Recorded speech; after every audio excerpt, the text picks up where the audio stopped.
A matches with 4, B matches with 2, C matches with 3, D matches with 1. And the Roman numerals. Number 10, let me give you a second because you got things to check, right? Let me try to zoom in just a little bit. That didn't really help. That didn't really help. Let's go here. Can we do 120? Yes, we can. All right, check to make sure that you got the transformations right. Right 5. Vertical flip or reflection X, shifting up, etc. And then you can check your points, literally, if you wrote them all out, or you can check your graphs and see if they line up with what they need to line up with. I'm going to scroll down in just a second.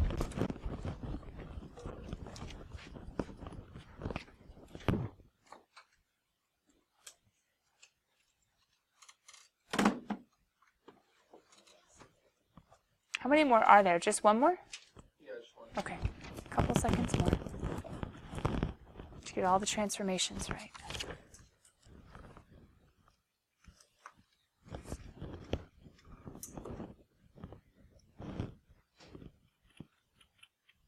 And there's G.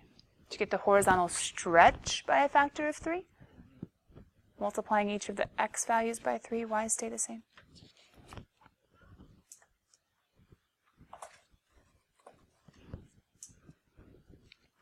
Okay, if that was too fast for any of you, what could you do? Problem solve with me real quick. Are you stuck? You couldn't grade? Huh? Yeah, you can ask your group. That's possible. You could ask me at the end to go back, or you could always check out the video online. Yeah? Cool. Let's keep going. Number 46. You guys see it? Parent function, letter A. B, what was the transformation in words? C, what should the graph look like? D was the function notation for the transformation. All things that we practiced yesterday.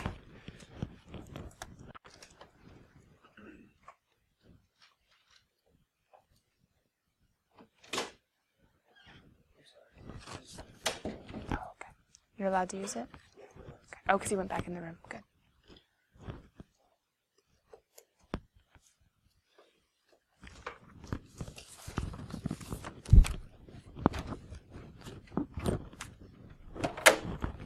Not too bad, right, guys? Hopefully.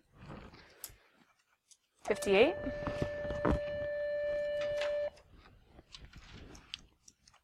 Did you get the function, the transform function g of x, right? 8 times the square root of x versus negative 1/4 times the square root of x. Remember, vertical, what you expect, just times 8 times 1/4. Ooh, wasn't this one, were you matching graphs on this one? Or were you just using words? That made it a little bit harder, didn't it? Let me go down to 58 really quickly. If it's what I'm thinking. Do you guys mind? Is anybody like, yeah, can we talk about 58? Anybody out there? A few? Okay. When you see the answer key, it looks super easy, right? Like if I didn't remember from other years this was a hard one, it's like, duh, vertical stretch by 8, yeah, times 8, right? Vertical shrink by negative 1/4, no big deal. But it's a whole different matter when you have these graphs and you're trying to figure out, first of all, bummer. I was going to say, how did you know it was square root of x? But what did the problem tell you? But should you have known that anyway, though? What does it look like? It has a point and it swoops, right? That's always a radical x. It can't be a parabola. It can't be a cubic. It can't be a reciprocally one, right? It can't be a line. That doesn't make sense. Can't be, what else did we do? An absolute value? That doesn't make sense. Okay, the only one it can be is radical x, but okay, they gave it to you. How do you know what transformations happen? Does anybody have a strategy as to how they thought about it? Or at least how they started thinking about it, even if you didn't get it right? Matthew, what are you thinking? That's exactly what I was thinking. Didn't they give you points? And couldn't we have shown points of the original?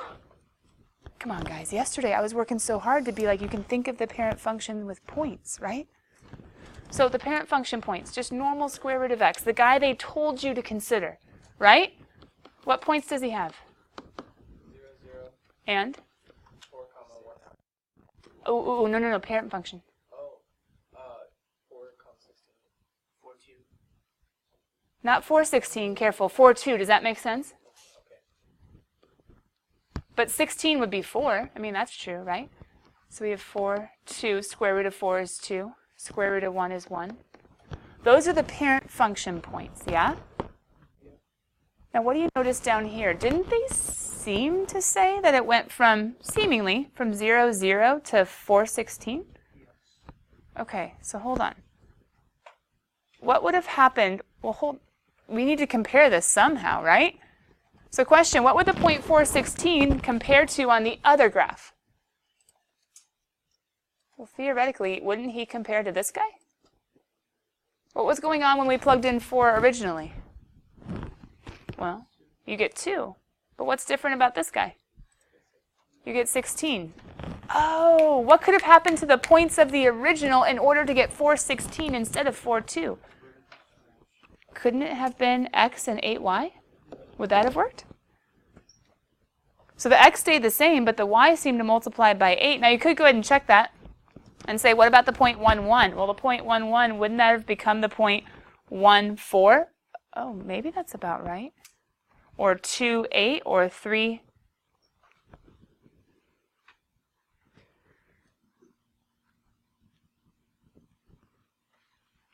Oh, I didn't draw the points over here. That's why I'm so confused. I am so sorry. You'd have 2 root 2. You'd have, hold on. My explanation should have not made any sense right then, because I wasn't plugging in the points. 2 and root 2, 3 and root 3. That wouldn't have been as nice or as easy. But you could have done 8 times root 2 to see if that kind of measures up, or 8 times root 3 to see if that kind of measures up. But the 8 times 2 was the next nice point. So that's why I showed you that one. Anyway, what did the answer key end up showing? Vertical stretch by a factor of 8, 8 root x. Okay. How could we have figured out the other one, though? Well, didn't the original point 4, 2 turn into 4, negative 1/2? So couldn't we have thought of, wait, why wouldn't we just say it was a shift? Why aren't we adding and subtracting? Why are we multiplying? Because the starting point. Yeah, the starting point doesn't move. If it was a shift, that 0, 0 should have gone somewhere else. Since it didn't, we knew that it had to be some sort of stretch or compress. Sorry, stretch or shrink. This one, the vertical stretch was pretty clear, hopefully. This one, the vertical shrink is hopefully kind of clear, and the vertical flip. But you just have to think about, oh, well, I need some sort of multiplication that will get me negative 1/2. So maybe if you didn't know what it was, you could always say, well, hold on. 2 times what would have gotten me negative 1/2? You could have said, hey, I knew that it used to be 2. 2 times what is equal to negative 1/2 if it was too much math? And then couldn't you have moved the 2 to the other side? What does k end up equaling? So positive 2 times the negative 1/4 will give you the negative 1/2, which is exactly what they were looking for. Hey, negative 1/4, aka a reflection in the x-axis and a vertical shrink. Dun, dun, dun, dun. Tricky, unless you use the points, I think. Tricky, unless you use the points. Guys, was that the last even? Yep. Doesn't mean that we don't have other questions, though. Let's start with the evens since we just graded them. Are there any evens right now that you're like, yeah, I need a little more explanation? Joe? Yeah. Number 10, part G, that was back to the, given the original points. Let me actually go to the original function if that's okay, so we can peek at it. There he is. So for 10 part G, one sec. There we go.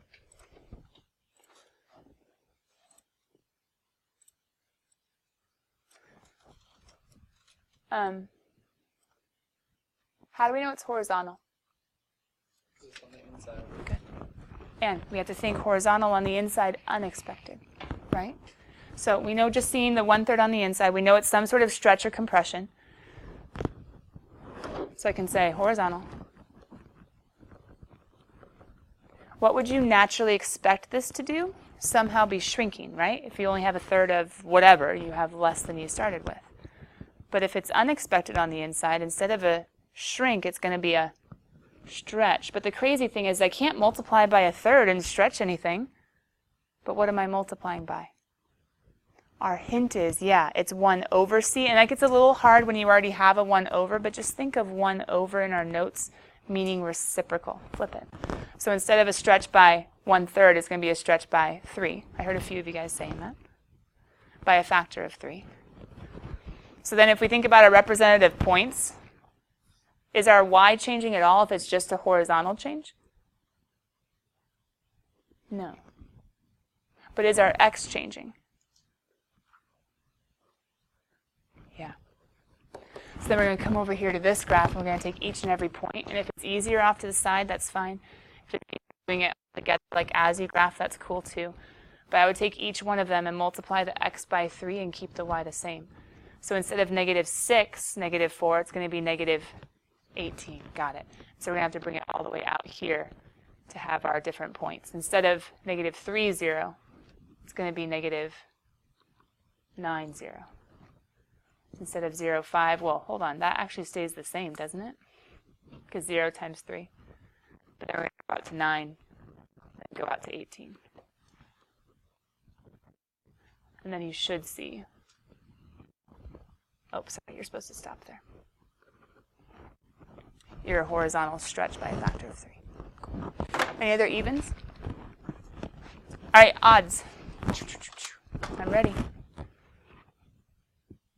Wow, yesterday did kind of help, huh? Joe's shaking his head no, but for everyone else, I think it turned out pretty good. We usually have more homework questions. All right, does that mean that these are easy for everyone? No, and I get that.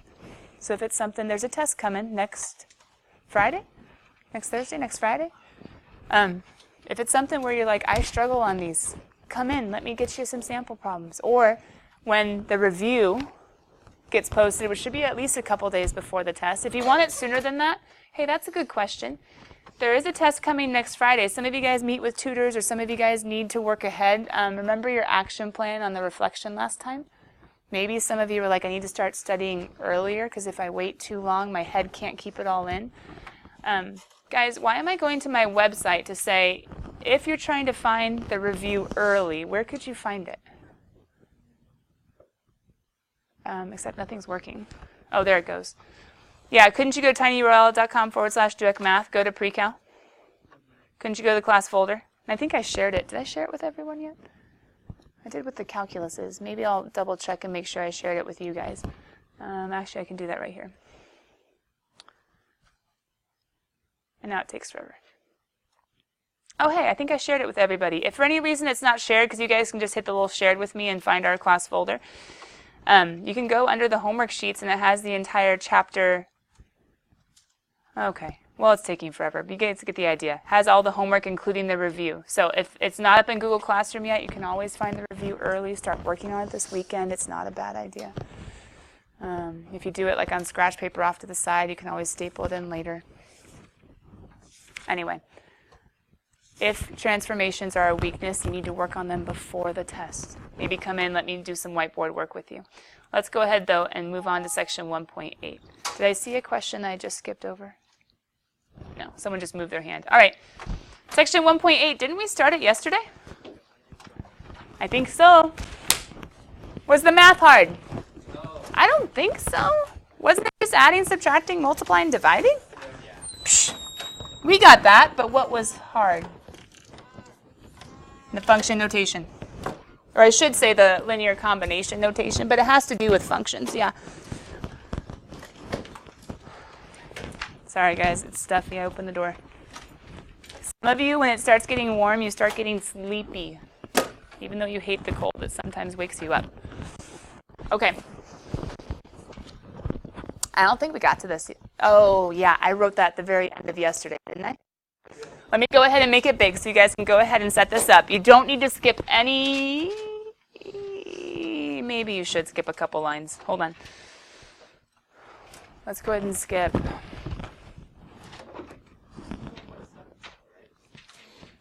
No, we're in 1.8. We started that yesterday, I think.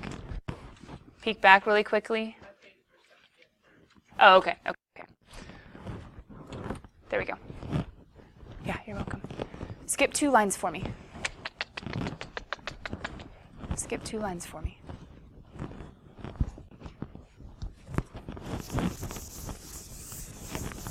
Get the example down. But I would beware, be careful, watch out for starting the example too early.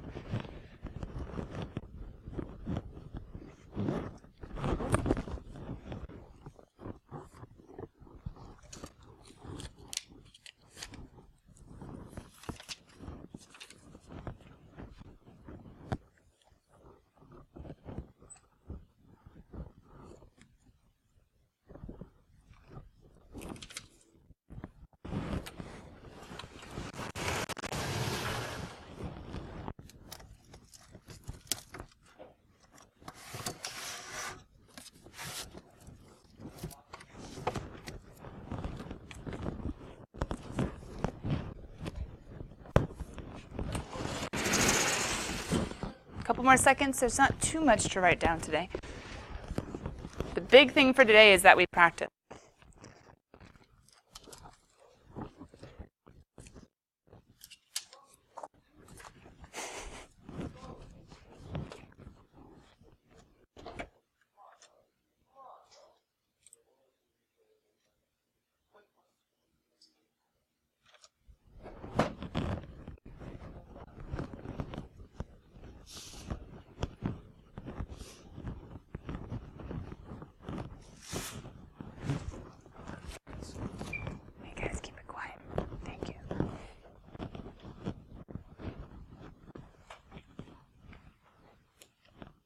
Okay, hopefully we kind of have it. Let me go back to the very beginning and remind you where we're at.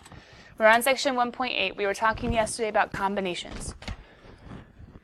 Remember, the math wasn't hard. I mean, some animals could die if it was a minus, right? Some people could forget to distribute the negative because they don't write the parentheses. If you're doing like an F minus a G, that minus has to distribute. We talked about that a little bit.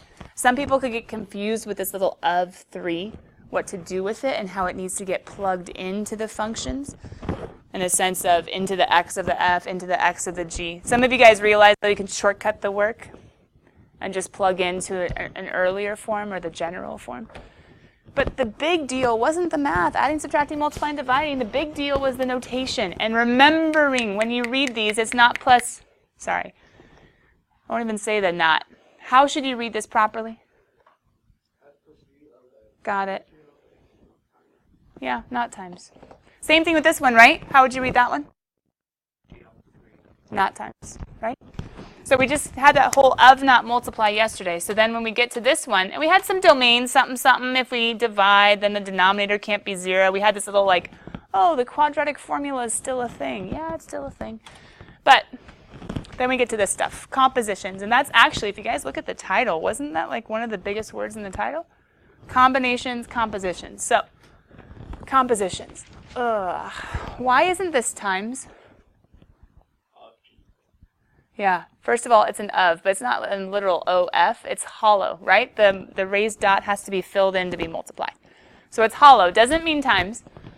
That's one thing. And then another thing is I've literally shown you what it means. The little f with a hollow O and a G. We're going to say f of G of x. F of G of x is, here we go. I want you to actually write it. I know I'm being paranoid. That's because I've had to mark way too many things wrong over the years about these. Ready? F of G of x. Grab out a highlighter, grab out a colored pen, grab out something exciting because we're going to do some highlighting today. I kind of did it with function notation, but I kind of let you off the hook with that. I didn't make a big deal about it, but this one I'm going to make a big deal about. Grab out a colored pen, grab out a highlighter, something fun and exciting.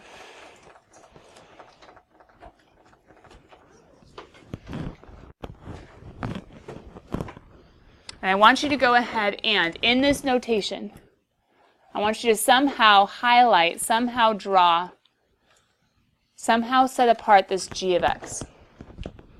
Okay? Somehow highlight, somehow group, somehow set apart. It can be a box, it can be with a highlighter. I want you to make that g of x like all one piece. And with the box, I'm trying to show you, or I'm trying to draw the comparison back to what we did. When, and I can do it on a blank page. You guys don't need to draw this one.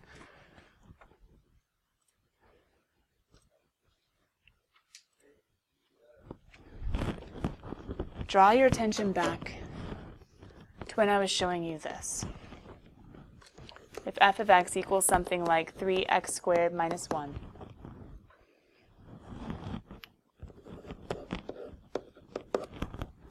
Remember when I put the box in there?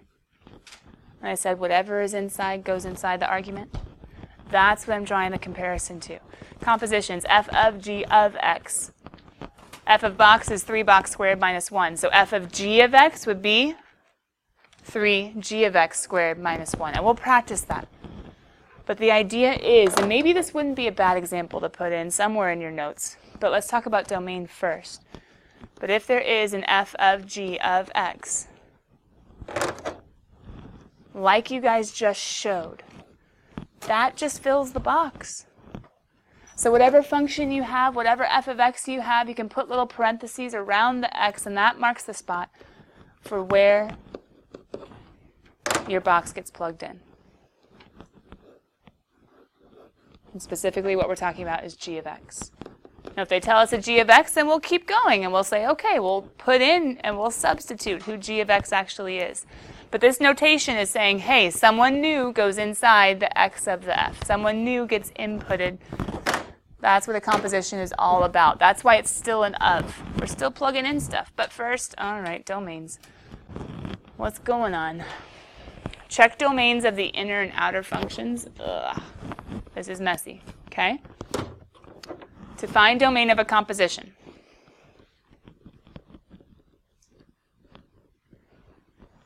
All right? You're not going to like this part in homework. That's why I'm trying to go over it, okay?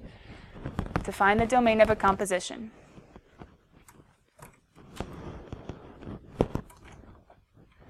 It can be restricted by two things. So first, check restrictions of the inner. Hopefully you guys can put that all in one line. For domain of compositions, first check the restrictions of the inner, and I'll label that in just a second. And then check restrictions after plugging in.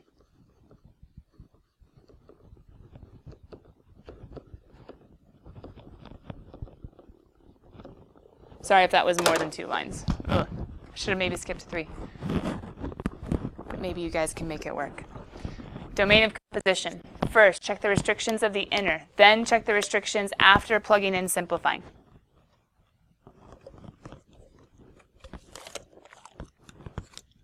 Inner. Who do you guys think is the inner? F or G for the example up above? Why? Because he's in the inside. That makes sense, right?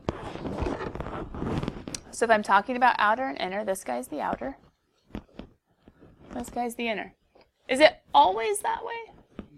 No. They could do G of F. They could bring in like an H and have something totally random. Oh, look over here, see? One of them is F of G, one of them is G of F, and the other one, well, he's G of F too. But for domains of composition, we start with the inner, which in our example would be the G, but it's not always. So that's why I'm not labeling it. Check the restrictions of the inner. Are there any domain restrictions, any domain problems? If you want to change that word to problems, that's okay, or put in the problems. Look for any problems of the inner. And then plug in, simplify, and see if there are any problems at the end. Okay. Let's go ahead and zoom in on this example. He's just a general example of function notation, or I should say compositions. We'll figure out something to do with domain. Let me see. Do we have any good domain ones? I'm going to add an example after this. Okay. So here we go. For letter A, read me the notation. What am I supposed to be doing? F of g of x. Like that? Mm-hmm. What do I want you to do with your highlighter? Group the G. What else do I want you to do with your highlighter? Come up to the F. And box the X's. And hopefully that allows you to see what fills the red box. Instead of X, what's going to fill it? G. The X comes out and the G of X goes in.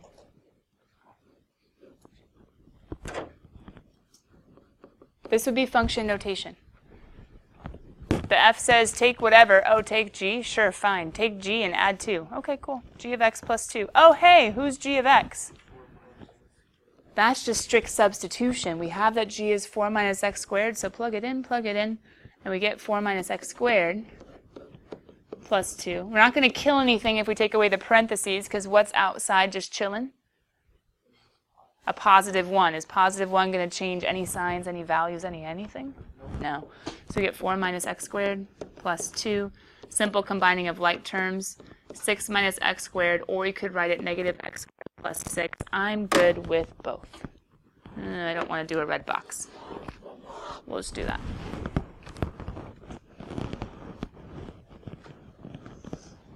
Of not multiply, plug in, not multiply. So G needed to go into F.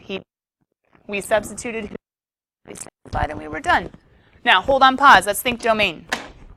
It's kind of a lame example. You'll see why in a second, but that's okay.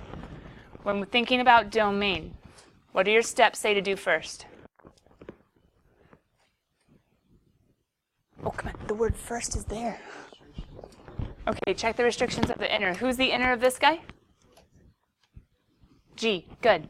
Looking at G, the inner. What's the domain of that guy? 4 minus x squared. Yeah, what's his domain? No. What possible x values are allowed? All real values. Why? No denominator. What else could be a problem? No square root, and then no logarithms. He's fine. All real numbers. So G, all reals. Next step, look at the end. What's his domain? All real numbers. Okay, so if G is all real, and if f of G is all reals, then what's the domain of the whole thing? All real numbers. AKA negative infinity to infinity. X is within. That's how we check. Look at G. He's fine. Cool. Look at the f of G. He's fine. Cool. All real numbers. Done. Done, done, done, done.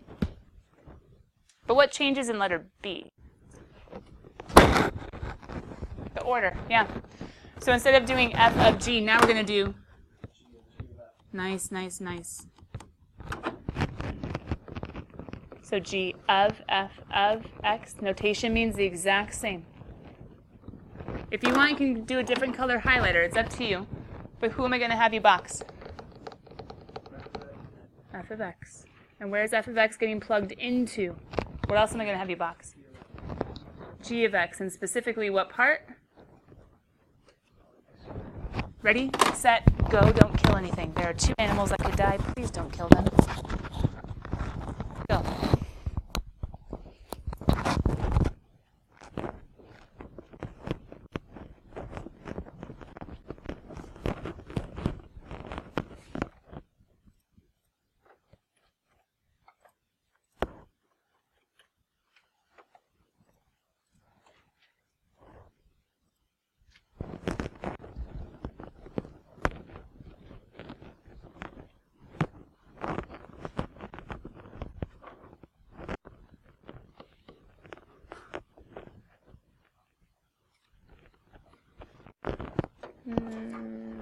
Too soon.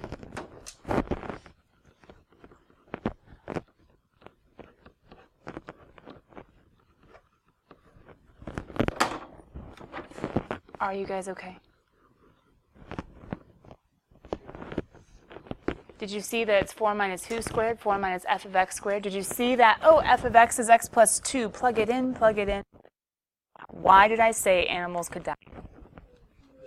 You got to FOIL, and you have to distribute. Which one goes first according to PEMDAS? The -1 being multiplied or the squaring? Definitely. How do you not kill a puppy? You get x squared plus 4x plus 4. What? Magic. Where'd it come from?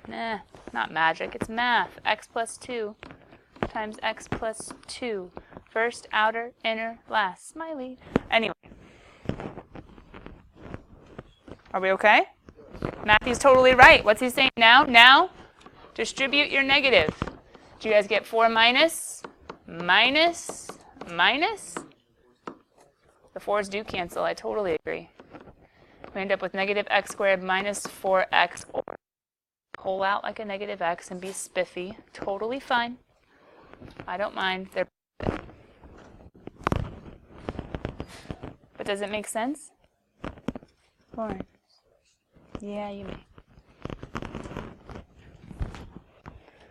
Plug it in, plug it in. What's the domain of the second one? Who would we look at first, technically? Inner. And who's the inner? F. Okay. What's F's domain? Oh, he's a line. Yeah, no big deal. Okay, fine. All reals. Did anything bad happen when we did G of F? Nothing? It's parabola. No denominators, no square roots, no logarithms. All reals. So what's the domain of the whole thing? Sweet. You want to see one where the domain is not all reals? Yeah, better before homework, huh? So let's make it one step harder. You ready? What if I was to give you... what did we not do? There was one more problem on this page, wasn't there? Yeah, there is a letter C. And there's one quick little mistake people can make with a letter C. So hold on. Let's do letter C first, and then we'll do the harder example. Okay. Letter C. The only thing that changes from letter B is what? Still G. Still of F of -2. Tyler, this was you yesterday. What was the shortcut that you said we could do without having to necessarily take this whole thing and do all of like the plugging and chugging and starting way back at the beginning? Do you remember?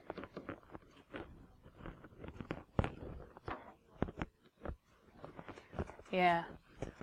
She was saying, hey, you already have an equation right up above 4g of x, so instead of going through and doing the whole thing over, what else could we do instead? And to where? The x spots. Because we have this new function. So you could technically go all the way back to the beginning. You could go find f of -2 off to the side, plug it in, and simplify. Or you could say something to the effect of, wait a minute, we already have g of f of x equaling -x squared minus 4x. We can say, if we need to plug in g of f of -2, why don't we just plug it in the x spot? Now be really careful of your signs. This is where some of you guys, your weakness shows. Not in a bad way, just in a we have to be aware way. Make sure you put parentheses where they need to go. Right? Who are we plugging in? -2. Right? PEMDAS would tell me how to simplify. What's the only legal way?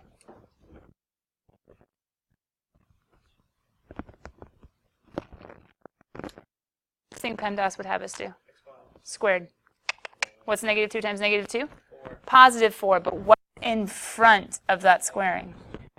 So it's going to be a negative positive 4 minus 4 times a -2. So yeah, 4 will result, and then minus a -8, which would be, and we end up with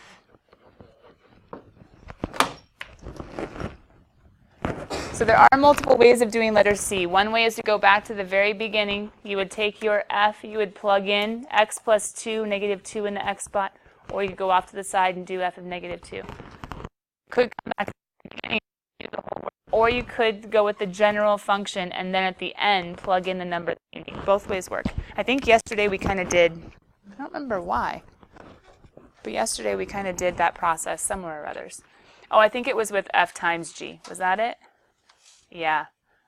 It was the f plus g. I apologize. We went ahead and redid the entire thing with the 3's plugged in, but then we saw, from what Tyler said, we could just go back and plug in. Okay, so we'll get a harder example. What if I was to give you g of x, they always write f first, f of x is equal to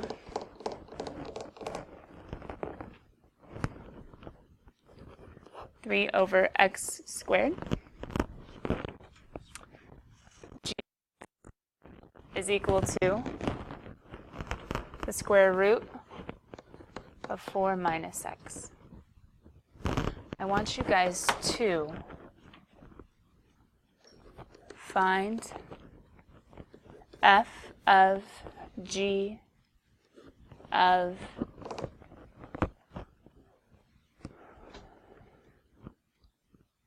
x, then f of g of 3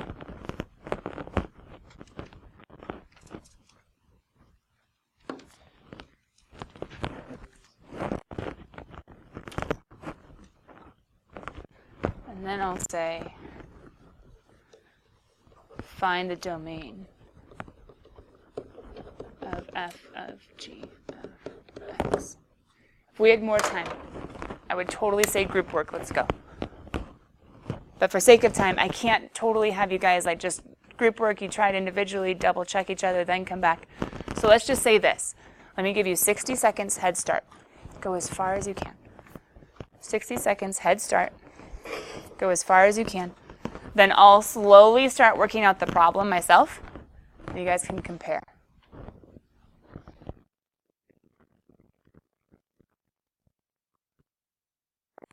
G of x, then f of g of 3. And find the domain of f of g of x.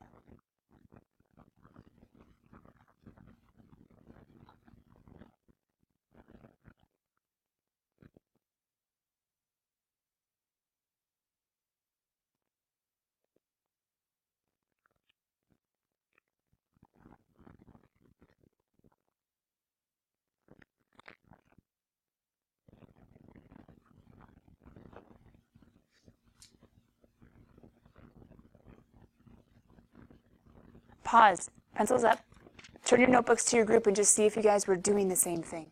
See if you're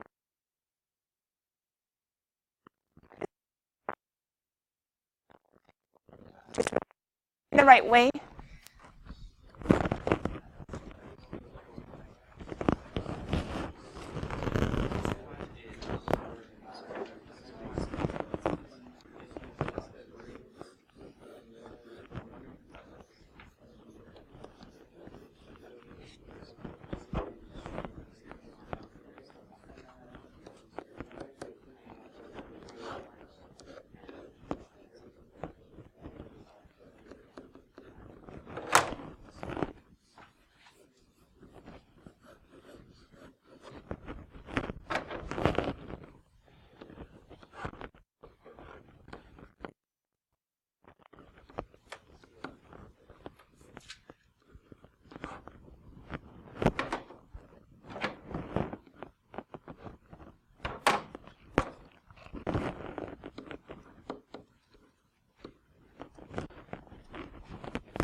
How are we looking? Yeah. Yeah. Some of you, the color coding works. Some of you, it doesn't help as much. We still need to talk about domain.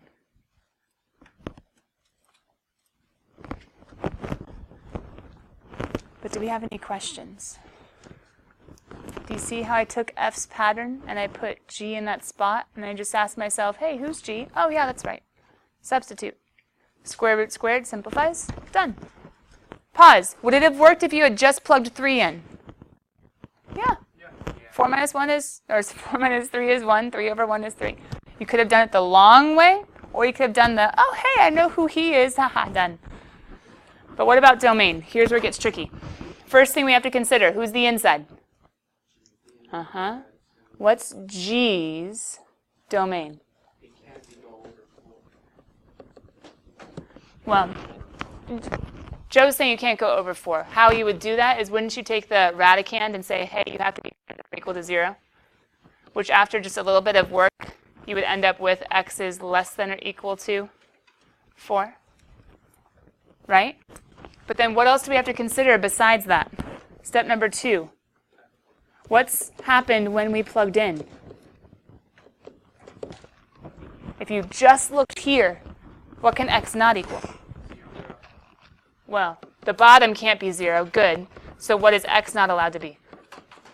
What makes this 0? 4. So how do you put these two together and say x has to be less than or equal to 4 and x can't be 4? Put the two together, x has to only be less than 4.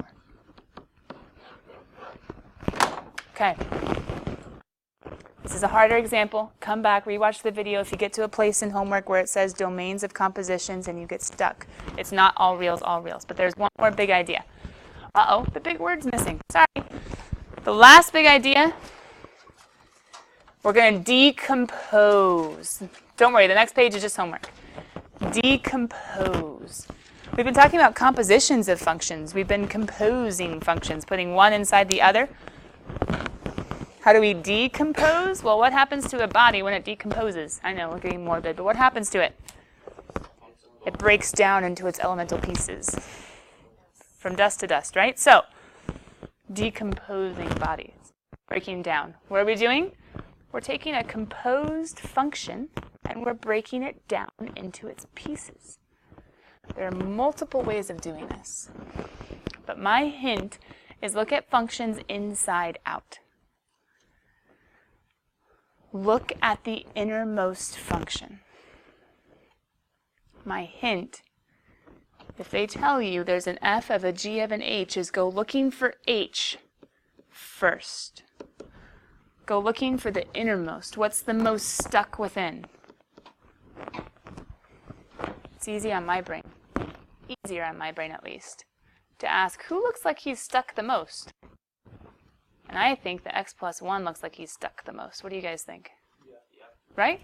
So if we were to make h x plus 1. Now, to be honest, I don't go looking for g next. I think that's kind of hard. I actually go looking for f next.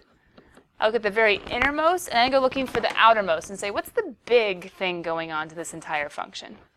I don't know about you guys, but to me, the big thing going on seems like it's the square root. But you kind of everything inside and say square root of x, then you ask yourself, who have I not dealt with? I've dealt with the x plus 1. I've dealt with the big old square root, and who's left? Something squared minus 2. And the way you would check that your decomposition, there are different ways of decomposing it. This isn't the way even just, but the way that you would check is you would go ahead and say, it's time for me to plug everything in. So you would take your answer and say, what would happen if I put my h into my g and my g into my f? My f would have a big old square root. My g would have a somebody squared minus 2. And my h would say that x plus 1 is the somebody. Dun, dun, dun, dun, dun, dun. Now I made that look really easy. It might not be as easy to you, but it might not be too bad. Decomposition, how do you take a composition and break it down into its little pieces? And I want you to think of peeling off the layers and seeing what's there. All right, guys? All right, bye. Have fun composing and decomposing this weekend. Hang in there for the rest of your Friday.